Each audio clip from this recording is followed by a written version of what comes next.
ایک بادشاہ نے نا ارادہ کیا کہ میں نے اپنے بچے کو سپہ سالاری بھی سکھائی ہے، گھوڑ سواری بھی سکھائی ہے، نیزہ بازی بھی سکھائی ہے، میں چاہتا ہوں دین بھی سیکھ جائے۔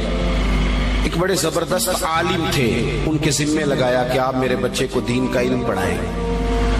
انہوں نے مکمل جد و جہد کے ساتھ 7-8 سال میں نا پورا عالم بنا دیا شہزادے کو۔ میری باتوں کی سمجھ آ رہی ہے آپ کو؟ کس کو؟ شہزادے کو۔ کس کو عالم بنایا جی؟ میرا بچہ بھی شہزادہ ہے نا، تو آپ کا بھی شہزادہ ہے۔ تو شہزادہ تو وہ ہونا چاہیے نا جس کو کسی کی محتاجی نہ ہو، اسے کچھ آتا جاتا ہو، لیکن نرا وہ شہزادہ ہی ہو، ویسے اسے کچھ بھی نہ پتا ہو تو زیادہ نہیں چلے گا۔ وہ بادشاہ نے کہا کہ میرے شہزادے کو عالم ہونا چاہیے، عالم کے ذمے لگایا۔ انہوں نے 5-6-7 سال میں نا خوب جد و جہد کر کے مکمل عالم بنا دیا۔ ہارون رشید نے بھی کہا تھا امام کسائی سے کہ میں چاہتا ہوں آپ میرے بیٹے کو پڑھائیں، لیکن میری گزارش ہے کہ میرے گھر آ کے پڑھائیں۔ تو امام صاحب فرمانے لگے یہ نبی پاک کا علم ہے، سب کا سانجھا ہے، جہاں سب کے بیٹے بیٹھیں گے ہارون رشید کا پتر بھی وہی بیٹھے گا، گھر آ کے نہیں پڑھا سکتا۔ ہارون رشید نے اب جواب میں کیا کیا کہ امام صاحب کو نکال دو علاقے سے۔ تو کہنے لگا حضور میں بھی آزما ہی رہا تھا، میرا بھی دل تھا کہ میں سادے مولوی سے بچہ نہ پڑھواؤں، کسی غیرت مند سے پڑھواؤں۔ اب یہ گھر آیا کرے گا آپ کے، جہاں سارے بچے بیٹھیں گے چٹائی پہ وہیں بیٹھ کے پڑھے گا۔ ہارون رشید ایک دن گزر رہے تھے تو امام کسائی وضو کر رہے تھے اور شہزادہ ہارون رشید کا وضو کرا رہا تھا۔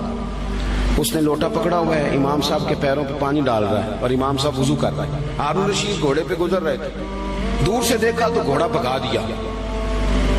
کچھ شاگرد کہنے لگے حضور ہارون رشید آ رہا ہے، تو آپ فرمانے لگے کیا کروں آ رہا ہے تو آنے دو، پھر کیا ہے، سانو تخت ہزارے دی لوڑ کی ہے، نل کی لگے شہر بمبول دے نال، اسی تے اپنی بال کے سیکنے، سانو کی لگے کسی اور دے نال، آتا ہے تو آنے دو۔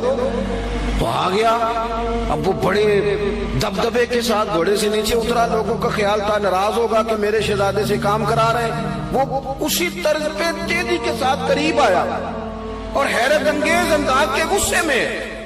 اب شاگرد اور عقیدت مند کانپ رہے ہیں کہ استادوں کے بارے میں کوئی بات نہ کر دے، ہم سے برداشت نہیں ہو سکے گا، لیکن اس نے قریب آ کے اپنے بچے کے کمر پہ زور سے مارا۔ کہنے لگا خدا کے بندے یہ تو کیا کر رہا ہے؟ استاد اپنے ہاتھوں سے پیر دھو رہے ہیں، ایک ہاتھ میں لوٹا پکڑ اور دوسرے ہاتھ سے استاد کے پیر دھلوا، تو نے پورا عالم نہیں بننا؟ یہ کیا تو نے طریقہ اختیار کیا ہوا ہے؟ اس طرح کر کے اس استاد صاحب کی خدمت کر۔ تو وہ اس بادشاہ نے نا اپنے بیٹے کو پڑھانے کے لیے عالم کے ذمے لگایا، انہوں نے پوری محنت کے ساتھ پڑھایا۔ پھر وہ فارغ التحصیل بھی ہو گیا بچہ، ایک ہی بیٹا تھا، تو مکمل فارغ ہو گیا نا۔ تو استاد صاحب کہنے لگے پیغام بھیجا پتر کل نا مجھے تم سے کوئی کام ہے، میرے گھر آنا۔ مدرسے نہیں، گھر بلایا بچے کو۔ جب گھر آ گیا اندر سے کنڈی لگا لی اور چھڑی پکڑ لی، بہت مارا بچے کو، کمر پہ نشان پڑ گئے اور بلا وجہ مارا۔ اس نے کہا استاد جی میری غلطی۔ چپ کر، نادان، غلطی پوچھتا ہے، چل دوڑ جا۔ اس نے جا کے اپنی اماں سے شکایت کری کہ استاد جی نے بلا وجہ مارا ہے، میں تو پڑھ چکا ہوں، آپ کو وجہ نہیں تھی مارنے کی، کیوں مارا؟ اماں کہنے لگی تیرے ابا سے بات کرتی ہوں۔ والد صاحب سے کہا تو اس نے کہا چپ کرو، اگر میں اس کا باپ ہوں تو استاد بھی تو باپ ہی ہوتا ہے نا، اور اس عالم کو میں جانتا ہوں وہ نیک آدمی ہے، کوئی حکمت ہوگی اس میں، ایسے تھوڑی مارا ہے۔ وقت گزر گیا، 20 سال 15 سال بیت گئے، بادشاہ کا انتقال ہوا، وہ شہزادہ تخت پہ بیٹھا۔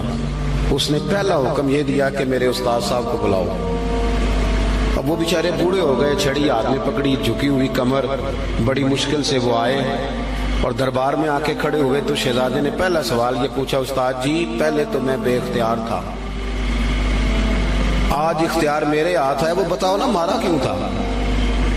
غلطی کوئی نہیں، زیادتی کری آپ نے اور اتنا مارا کہ میں ابھی تک اس کی درد محسوس کرتا ہوں۔ تو استاد صاحب نے یوں چہرہ اٹھایا، آنکھیں کھولی، کہنے لگے پتر شکر ہے اللہ کا میں ابھی تک زندہ ہوں، اسی دن کے لیے مارا تھا جو آج آیا ہے، کہ جو تو نے مجھے کٹہرے میں بلا لیا ہے نا، ٹھیک کیا، اسی دن کے لیے مارا تھا۔ کہا کیوں، کس وجہ سے؟ سنیں جی سنیں، اللہ آپ کو جزا دے، اسی دن کے لیے مارا تھا۔ کہا کیوں؟ کہنے لگے پتر کتنے سال بیت گئے مار کھائے؟ کہا کو 20 سال ہونے کو ہیں، فرمایا تو بھولا تو نہیں نا؟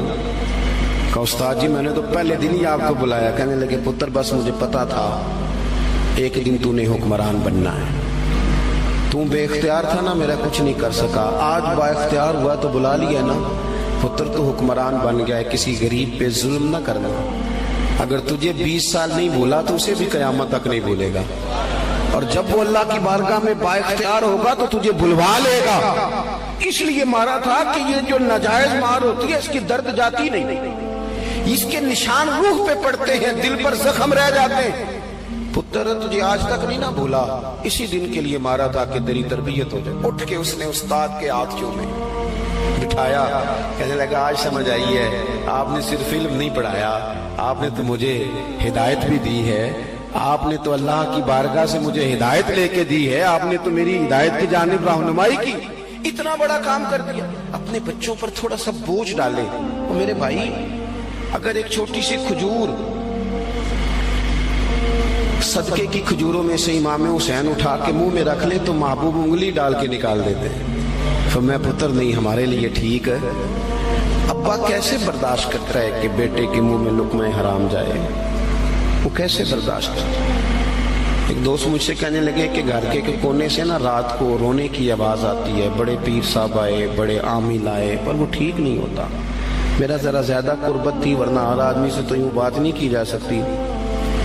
میں نے ان کے کان میں کہا کہ اگر بڑے پیروں کے آنے سے بھی نہیں نا مسئلہ ٹھیک ہو رہا تو ساری فیملی بیٹھ کے غور کر لو، وہاں کسی یتیم کے پیسے نہ لگ گئے ہوں، کسی بیوہ کا مال نہ اس کونے میں خرچ ہو گیا. یہ جو یتیم کے اور بیوہ کے اور غریبوں کے پیسے ہوتے ہیں یہ تیزاب ہوتا ہے، تیزاب جدھر جدھر لگتا ہے وہاں سوراخ کرتا ہے. سب سے پہلے یہ نور علم لے جاتا ہے.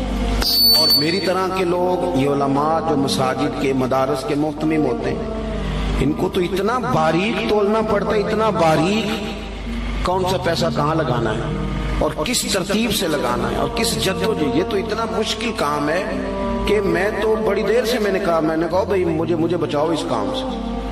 یہ اتنا مشکل کام ہے کہ انسان الجھ جاتا ہے کہ کس طرح کر کے ان چیزوں کو رکھا جائے. اس طرح جتنے لوگ ذمہ دار ہیں وہ اپنے گھروں کے اندر رزق حلال کے معاملے میں سمجھدار ہو جائیں. کیوں کہ میرے نبی پاک علیہ السلام نے فرمایا جو گوشت حرام سے پلے گا وہ جنت میں نہیں جائے گا.